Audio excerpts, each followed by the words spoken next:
My name is David Betts. I'm a principal in the consulting practice. Graduated from Tepper, actually GSIA at the time in 2002, and have been with Deloitte for 18 years. So it'll be 18 and a half years next month. And it's been an amazing career. And I think we're here today to share a little bit about Deloitte, get to know you a little bit as well, and answer some questions. We've got a limited amount of time, but I think we've got some office hours scheduled. Folks are going to be meeting with you later today. We're obviously still figuring out this hybrid world, virtual world. It's great to see many of you in person. I think this is the first time we've done an in-person information session in 3 years. So thanks for joining us today, and thanks for joining us online for those of you who couldn't make it in today. Hopefully you are able to hear and get as much out of this as possible. We have a great hype video, but it doesn't sound great in reverb, so we'll skip that. So today we're going to share a little bit about what makes Deloitte unique. We're going to talk a little bit about what sets us apart, which is really growth, right? And it's growth from the context of not just the firm, but how we help our clients grow, how we help our professionals grow, and how we help our communities grow as well. So you're going to hear a little bit about different aspects of growth, if you will. The video, which hopefully you'll go onto YouTube and take a look at, talks about the fact that we work everywhere, and you're going to see a little bit of that through the presentation today as well. So why don't we get started? So now we'll do introductions of everyone. I think we skipped a slide. Yeah. I already introduced myself. Cameron, you want to take it away? Yeah, so I'm Cameron Weeding, class of 2014 for the years. And then with our operations and information offering, I'll talk a little bit more about that later, based out of our office. I work with some of the large banks who define operating models that improve effectiveness or any strategies.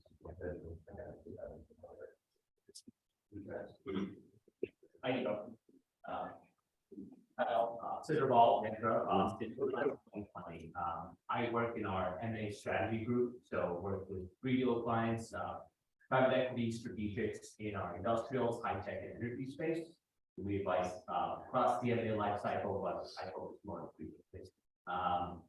Been at Deloitte for about 2 years now, and part of example project.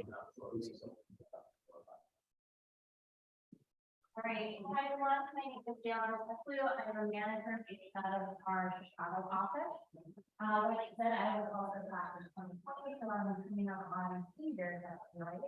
I'm just going to so the work that I do is really across industries. I've worked in planning, I'm working in manufacturing right now, which I prefer to be in. Doing training right now. Excuse me. Can they use the microphone? The people online aren't able to hear.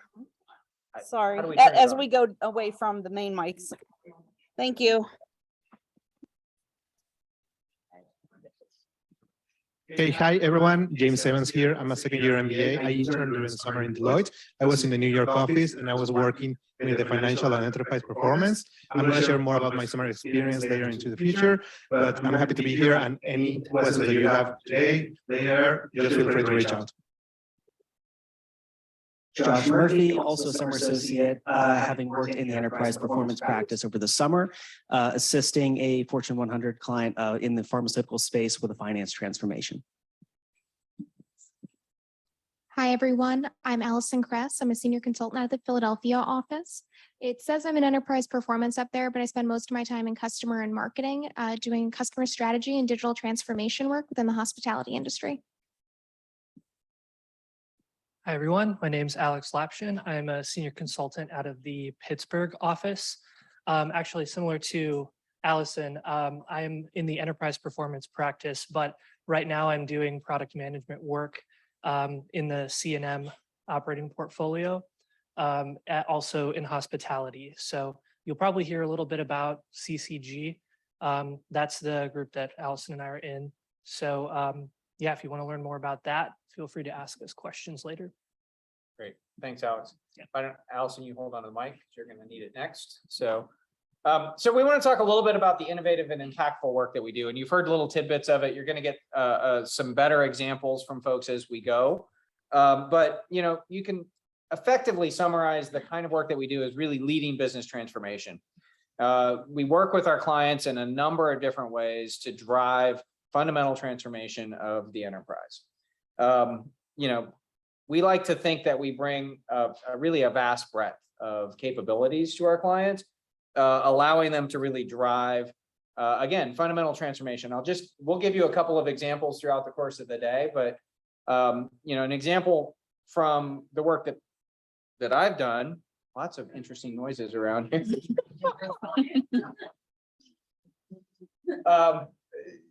An example of some work that I've done just in the last few years was I had the opportunity to work with a business advocacy organization in New York to really set an agenda for the recovery and reinvention of New York City and the surrounding region post-COVID.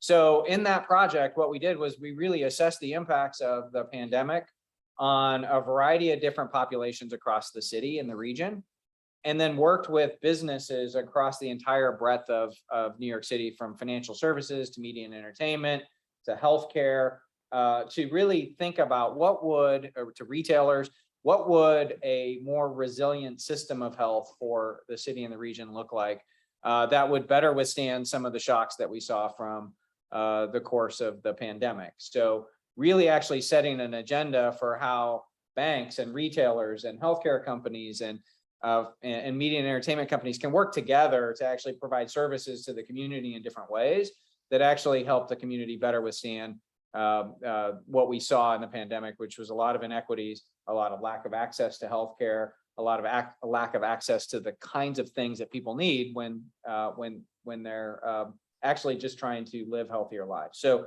really interesting project. And again, working with that business advocacy organization to kind of create an agenda that they're continuing to push through the business community at the most senior levels. A lot of the work that we do is obviously technology enabled. So when we talk about technology, you're going to hear the team talk about how we set the strategies and then how we also execute on those by bringing products and solutions and capabilities to bear that help our clients really transform their business using technology. And it's not just, what's interesting about the firm, and I think maybe unique to us is, this is not work that we as partners or principals or managing directors in the firm lead, and we bring the big ideas and the teams here actually execute on them. You're going to hear from them. They're down in the weeds, actually driving this transformation. It's your ideas that matter here, right? We help set the context, set the stage, but really we have a very flat organization, and you're going to hear how this team really brings their ideas to bear in driving that with our clients. And then finally, it's not just the client work that we do, right? We do a lot of innovative and impactful things. The example that I gave you was a pro bono project. That was a project that we invested in delivering for the community because we recognized the significant need to drive that kind of transformation at scale. And we do that across the country. We've developed a number of different institutes, not the least of which is our Health Equity Institute, which really invests something in the neighborhood of $500 million into the community to really reduce inequities in health as an example of that. Allison, why don't you share your specific story? Because I think that will bring some of this to life as well. Sure, happy to. So I mentioned that I work primarily in hospitality. So that's what I did before I came to Deloitte, before I came to Tepper. I spent about 5 years working for a hotel company. I left in May 2019, so just a year before pandemic hit. So when that happened, it was definitely hard for me to watch because basically everyone I knew professionally was either out of a job or hanging on by a thread. So tough time. I definitely felt a little guilty about the fact that, I was the one who kind of escaped that. So when I came to Deloitte, I got a call my first week. It was a project at another major hotel company. And we had an opportunity to go in and help them think about how they were going to get back on their feet and transform to be even stronger in the future. So what we did was we came in and we helped them strategize on new different products and revenue streams so they could be more diverse in the future, and about how to make their operations a bit more flexible so that they were better able to handle the next hardship. So it was a really gratifying project for me to kind of get to help my industry get back on its feet and come full circle. But actually, kind of to David's point, I found out a few months into the project that actually a lot of that work was being done on investment. So it was a massive program, giant transformation, $1 billion investment from the client. But Deloitte had actually invested a lot of money into that partnership because they didn't just see this as one transaction. We were helping our partner, our client, who had a very long-term relationship with us, get the support that they needed to recover in the right way so that we have a big future together. So it was great to see as a first project. Thanks, Allison. The next thing we want to talk about, I started this discussion by saying, there we go. This is a conversation about growth, right? And one of the things that we want to talk about is how we invest in growth, in particular in the growth of you as professionals and as people. One of the things, and I've been with the firm a long time, that I can honestly say is that every year I'm challenged as a leader in the firm to continue to grow and extend and expand my capabilities. I often am asked what keeps me at Deloitte, and one of the three things that I say is I can't imagine another place where I would be challenged as much as I am to grow from year to year with the kinds of opportunities and challenges that are presented to me. I've done a lot of different things, so I didn't even describe. I'm a partner in the firm, but I currently sit in our public sector practice. But I spent 16 years in our healthcare practice. I led our customer and marketing portfolio work in healthcare. And have transitioned into leading our public health transformation practice in the state and local market. So you can imagine that with that kind of growth or opportunity comes, significant opportunities to learn new things and to do new things and to stretch as a professional. We work with the smartest tech that exists, right? We work with your brains, right? We work with lots of other technology as well, but at the core of it, it's how do we actually give you opportunities to leverage your skill set at the client and continue to push you to grow and bring new and innovative ideas to bear. We work across industry, right? But we also reinvest in not just your brain, but your well-being. And so one of the things that I think is unique about Deloitte is, we fundamentally actually try to create a culture where everyone's well-being matters, where we're creating an environment where people can focus on their own growth and development, whether that's personal growth and development or their professional growth and development. And you may have heard of Deloitte University. Right, it's a facility with 800 hotel rooms and learning spaces in Dallas, Texas. We're currently investing about $300 to $500 million in its expansion over the next few years. Because what we found is it's a great place for people to go and spend time in a 1-to-5 kind of ratio with leaders, learning about what they can be doing differently. And so you might hear from the team as they talk about their experiences, some of those opportunities.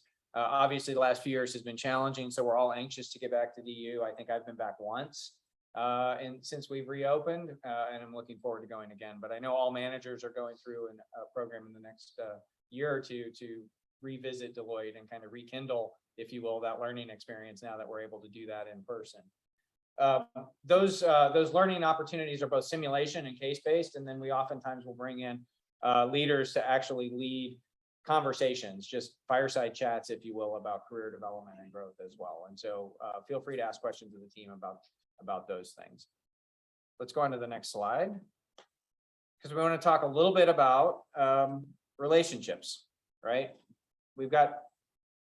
This is very much a relationship business, and so it's not just a relationship with our clients, but it's a relationship with one another.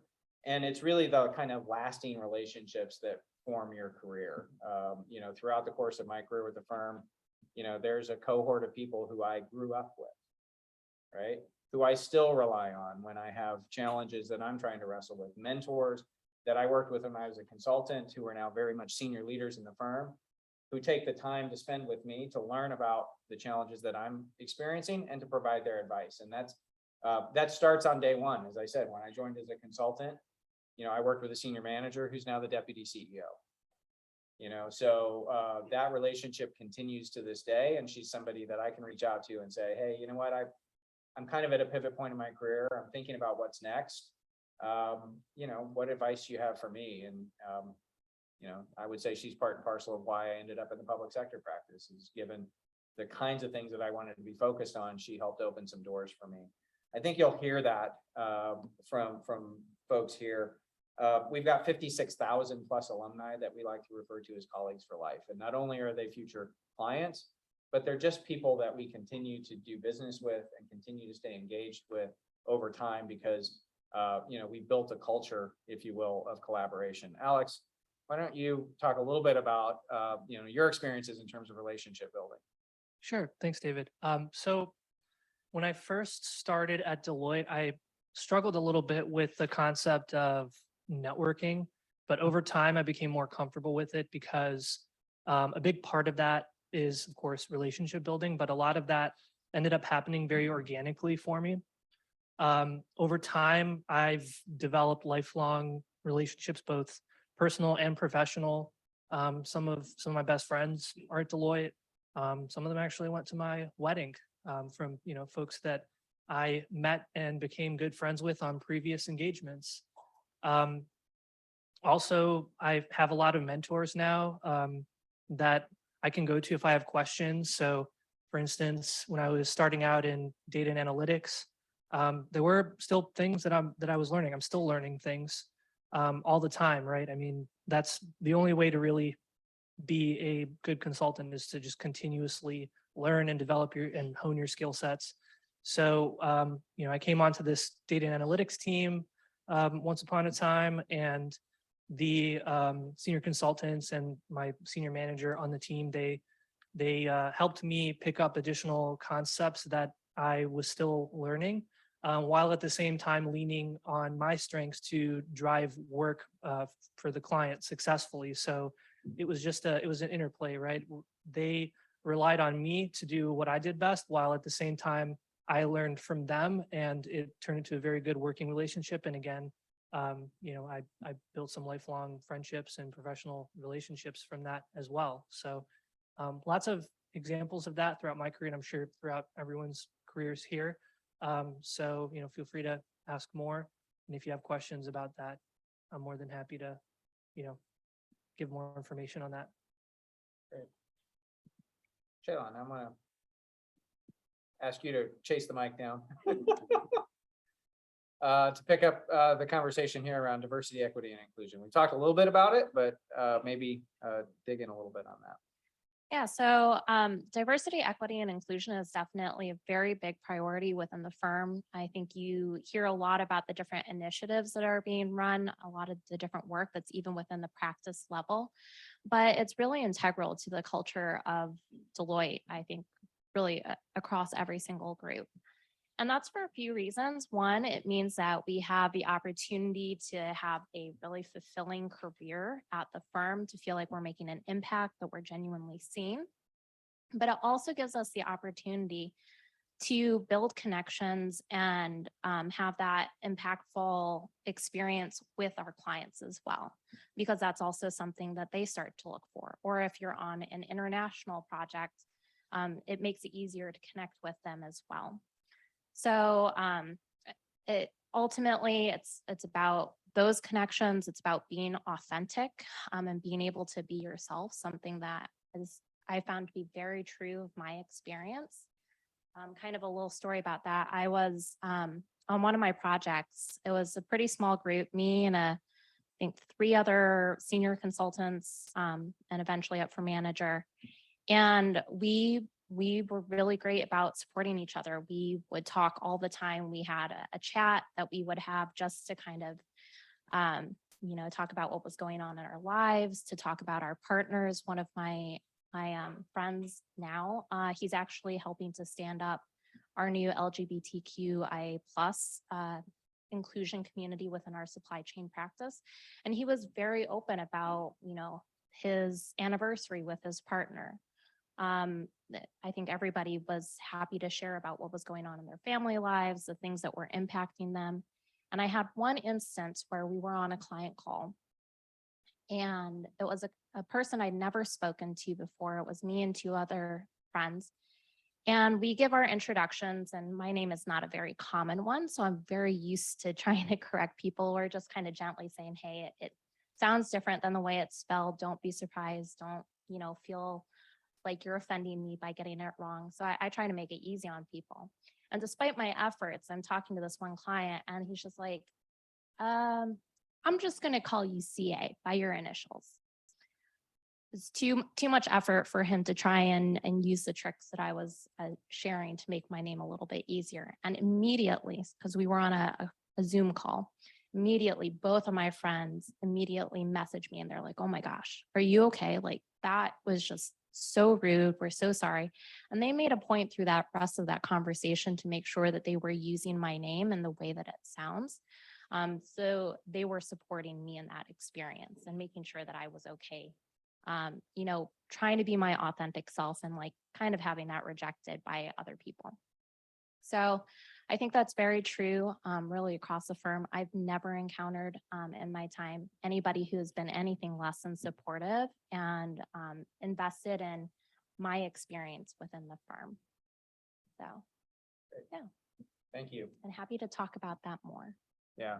One observation from my perspective is, this virtual world, now hybrid world, has given us in some respects, both permission and challenges at times for really being authentic, right? So I remember early on in the pandemic when we first pivoted to a virtual world of, suddenly we're all working from home and we're all dealing with life at the same time. So, we've all gotten to know that, people have kids and dogs and spouses and partners and other people that come and go in their house. And I will say that I think we have continued to thrive and recognize that how important that work-life component is. And it's given us permission to sort of say to people, you know what, maybe now is not the best time for this meeting. Let's go ahead and reschedule it when we can all sort of be present because there are other things going on that are more important, right? And I think that's as much about inclusion and acknowledgement that,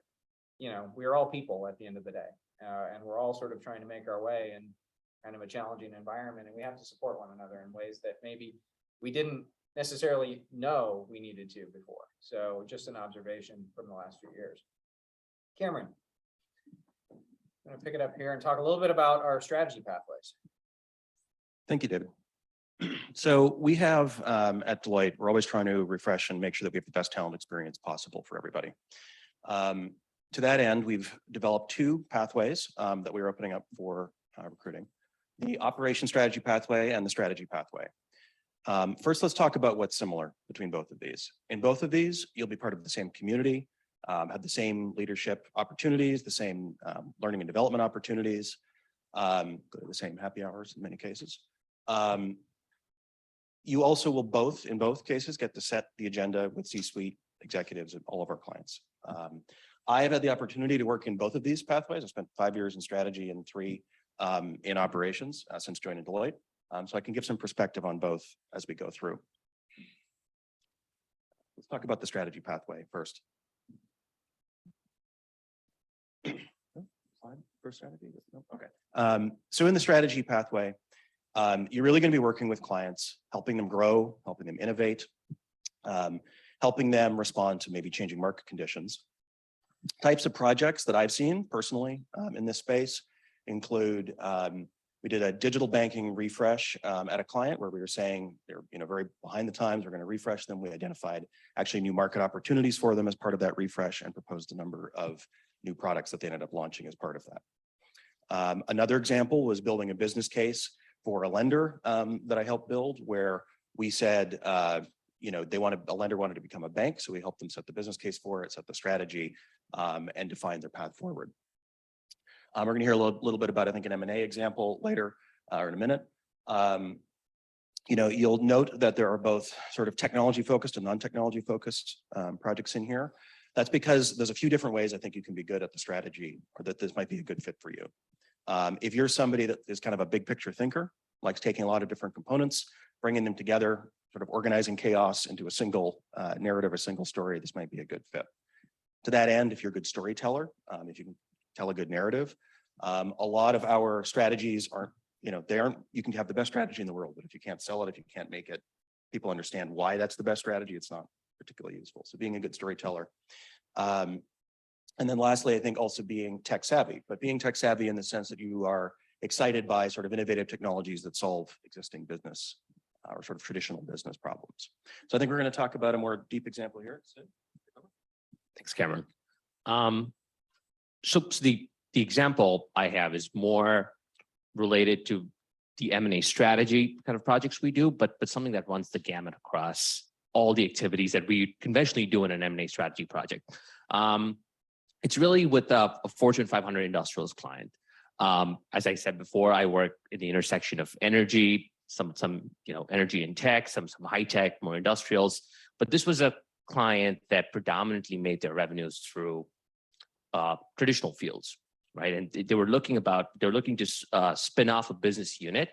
And the new general manager of the business unit, who was expected to be the CEO, was looking to potentially IPO the business, right? And so the first step, before we even got into the M&A strategy, before getting into what could you do with this business, was all about aligning corporate strategy to the CEO's vision.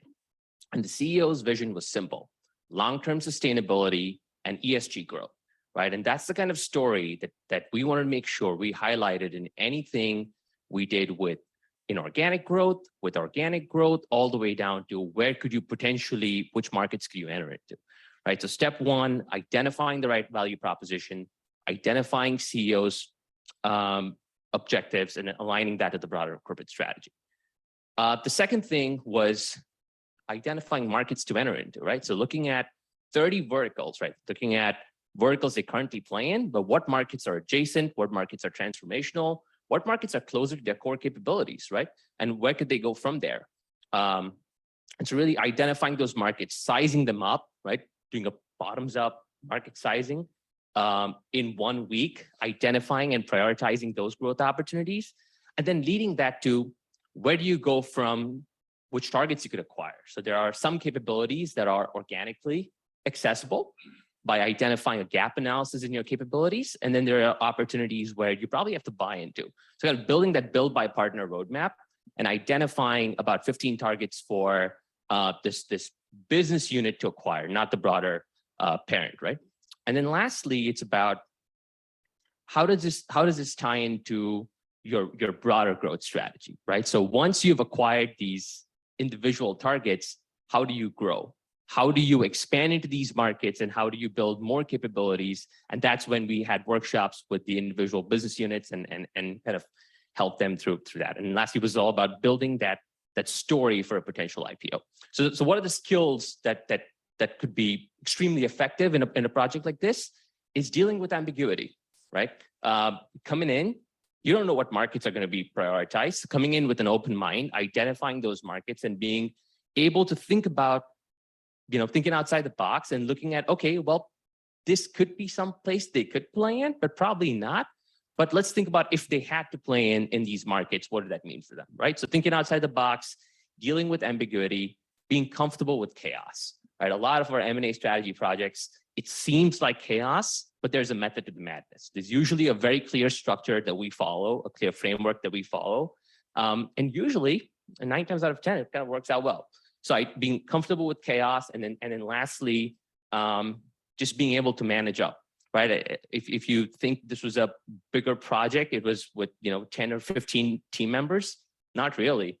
It was a team of 5 of us working over 6 weeks, doing each of these individual work streams. So being able to handle multiple work streams and managing up is another key skill that could be useful here. Obviously, happy to talk about any of this, at a later time, or maybe if you want to grab me later. But I hope this kind of give you a good example of what we do on the strategy side. So let's talk about the operation strategy pathway now. In the operation strategy pathway, we're helping our clients operate more efficiently and effectively. Personal projects that I've done in this space, I've done a number of operating model projects, which is defining sort of how you operate to support new products or new customer-centric capabilities. You may also be, leveraging technology to, in a new or innovative way, in a way that hasn't been applied to improve operations. The operations pathway, I think, is a good fit if you are somebody that is very analytical. You like taking a lot of sort of messy, ambiguous data, bringing it together, coming up with a recommendation. If you're somebody that's process oriented, so you can look at a process, you can sort of envision it, find areas for improvement, make recommendations around it, boil that up into a higher level, more strategic recommendation. Or again, if you are tech savvy, but in a slightly different way, which is, you are able to identify how technology can really help improve, operations across our clients. So I think we're going to do an example. I mentioned a little bit about it earlier, the supply chain assessment that I'm currently on. So I think it really captures a lot of what was just mentioned. It is a 6-week supply chain assessment. And kind of the story behind it is we were brought on by a client who's in the heavy equipment manufacturing space. And they recently had a supplier summit. We're gathering feedback from the different suppliers that they work with. And what they heard was kind of a resounding, hey, you guys need to make some changes. Working with you is a challenge. It's a little bit below what we expect to see from the companies that we work with. Please figure out what's going on because you're making it difficult for us to operate. So the executives heard this feedback from the suppliers and said, oh, they do have a good point. We know our volumes are not on par with our competitors, or not where we expect it to be. We're missing out on a lot of opportunities because we just have this 18-month backlog and we can't fulfill that demand. So they brought us on and said, hey, we know the suppliers aren't happy with us, but we want you to really take a look at everything that's going on across our value chain. So really looking at it from an end-to-end process perspective. And so over the course of 6 weeks, we had 40+ interviews. We were in person at 2 different plants and got data from multiple different functional groups. So engineering, supply chain, logistics, some of their sales as well, to understand what was really going on. Was it really a supplier issue and strictly material availability? Was it related to their engineering bombs and parts complexity? So by taking all of those conversations, which you hear different stories from different people, and all of that data and all of those metrics, sometimes the same metric being calculated in different ways by different groups, we were able to put together a series of recommendations, looking from what can we do on a tactical 4-week horizon to what can we be looking at from a more foundational future state perspective that really builds up those capabilities. And so at the end of our project, which is kind of where we're at now, where we've shared our root cause findings, we've shared some basic recommendations, and we're now starting to have additional conversations about, okay, how do we take what you heard, what we recommended, and actually make that come to life, talking to the managers and directors, as well as the different officers in their C-suite, including their CEO, to help them build this vision of where they could be going next, to really realize all of their goals, and from an integrated perspective as well. So it's been very exciting. It covers that analytical side as well as that process side as well. And is really important as well to be able to kind of have that perspective of the different functional groups and how to integrate all of those pieces, because operations is really about so many different things. So I will hand this back off to. So James and Josh are going to share a little bit of their experiences as summer associates. I'll stitch it together here for you. How's that? Just one observation here, though, that I'll share is that what we're talking about in terms of these pathways are where you start your career, right? What looks interesting to you, where you think you're a great fit, may not be where you end your career, right? I started in very much of an operations orientation when I joined the firm, doing core process improvement. Moved into our strategy practice, led M&A, did customer and marketing work. I now actually technically sit back in our operations practice, but I'm doing more strategic advisory support. So the beauty of Deloitte is you get to own your career, but you have to start somewhere. So think about what excites you, what interests you about the 2 pathways that you've heard. And hopefully I gave James and Josh time to get prepared. Yes, of course. And let's start from the beginning. Where do you start in the summer internship? Summer internship experience was amazing for me. I was based in the New York office and I was within the enterprise performance group. And within enterprise performance, I was in financial transformation practice. During the summer, I was helping a global financial transformation for a life sciences client.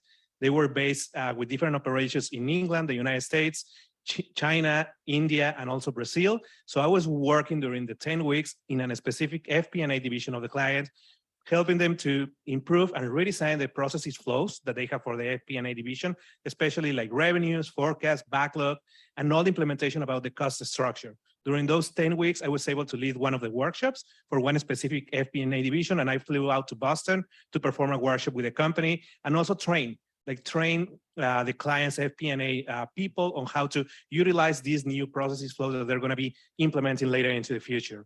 Also, a lot of cool experiences during the summer in the New York office. We have coffee chats, we have happy hours, we had a boat cruise in the Hudson River, East River, we have Yankees games, industry dinners with the TMT people, also from the financial services group, people from the healthcare science industry too. And there was a lot of opportunities to enjoy during the summer. We also had the summer onboarding in Chicago. And at the end, we had the national conference where I met David at the end.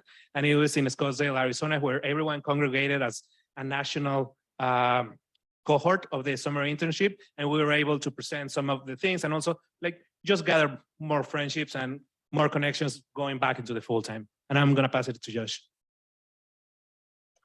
Don't you hate it when the person who goes ahead of you is so thorough and comprehensive, you just get the table scraps?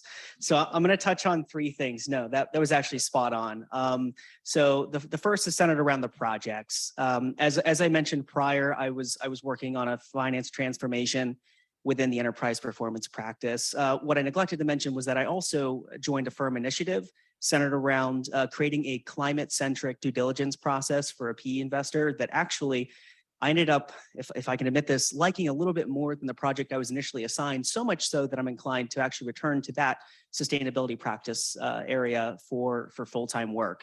The second thing I'll touch on is culture. James, you really said it best. Like there are so many like sundry events that you can't help but feel included. I expanded my network fourfold just through happy hours alone. But the culture, there's something deep and ingrained that goes much deeper than just expanding your network and meeting, new career connections. I can speak to this anecdotally. So my daughter actually had a medical emergency that landed her in the hospital on, a given Sunday night.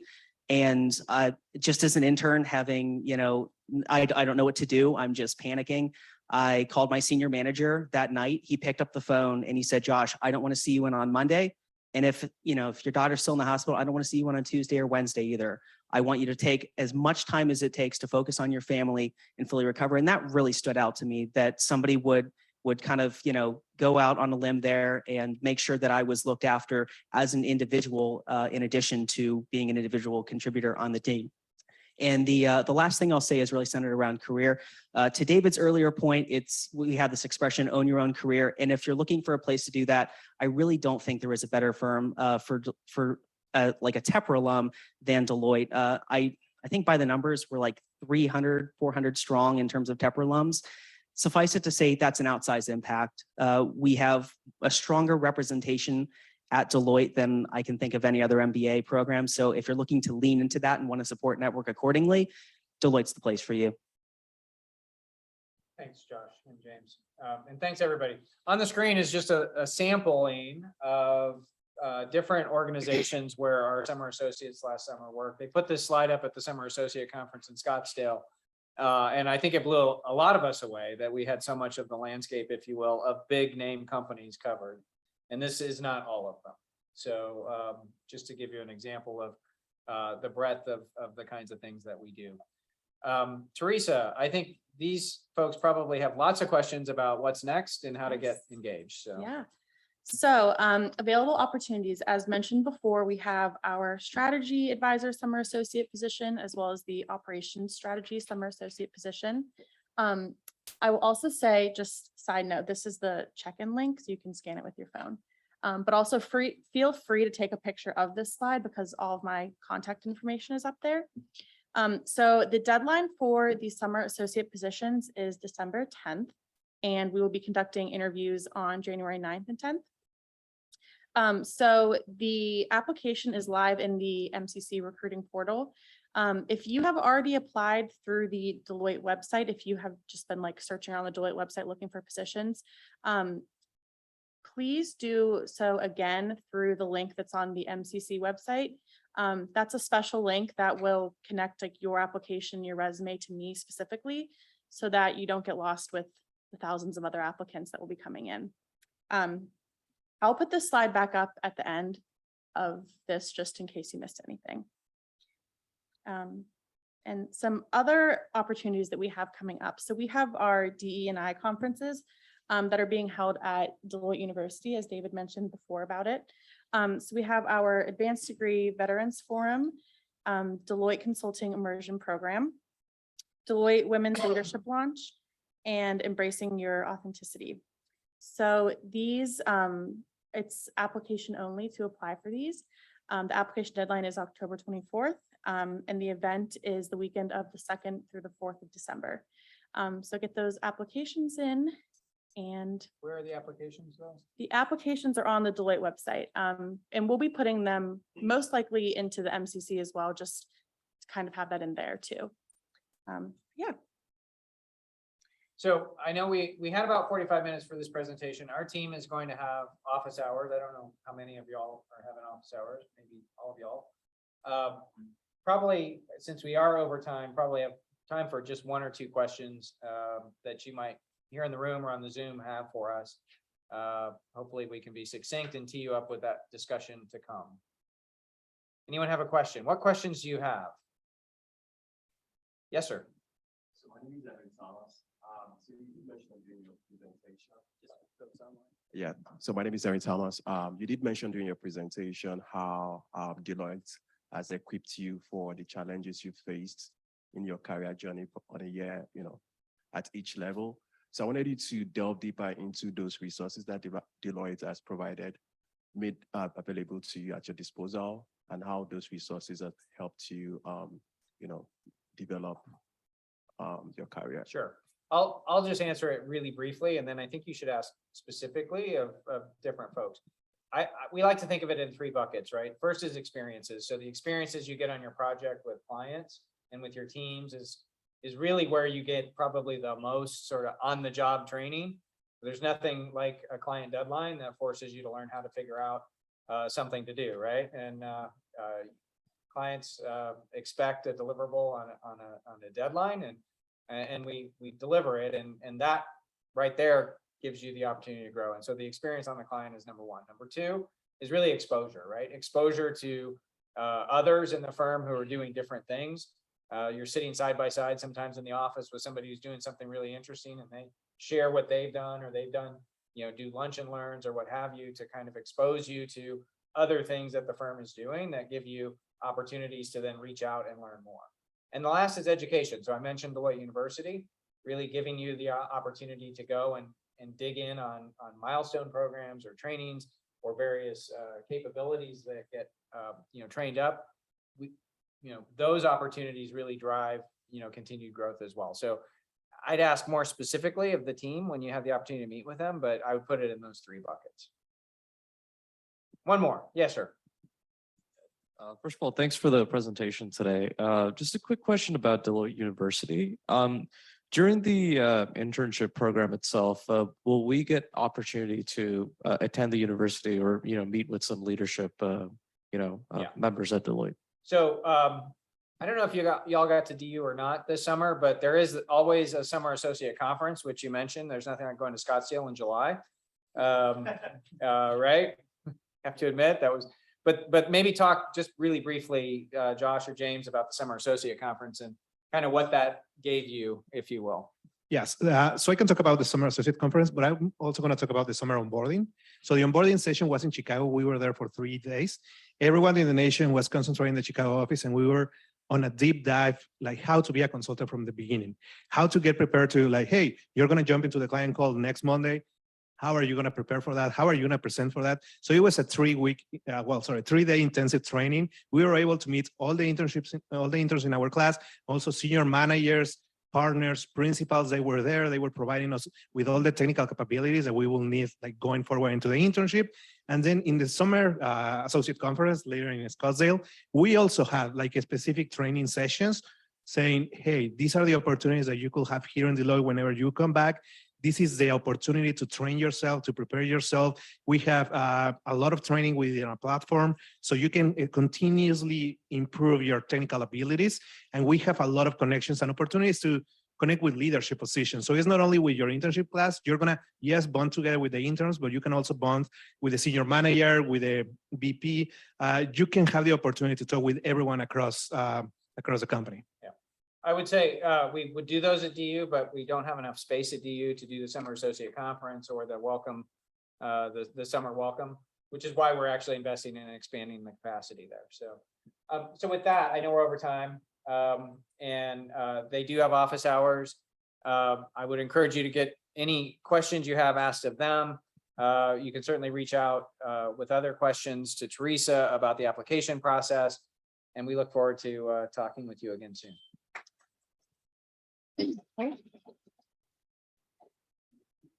I also forgot to mention that for the DE&I conferences, if you are accepted to those conferences, that guarantees you a first round interview for the process. So just wanted to put that out there as well.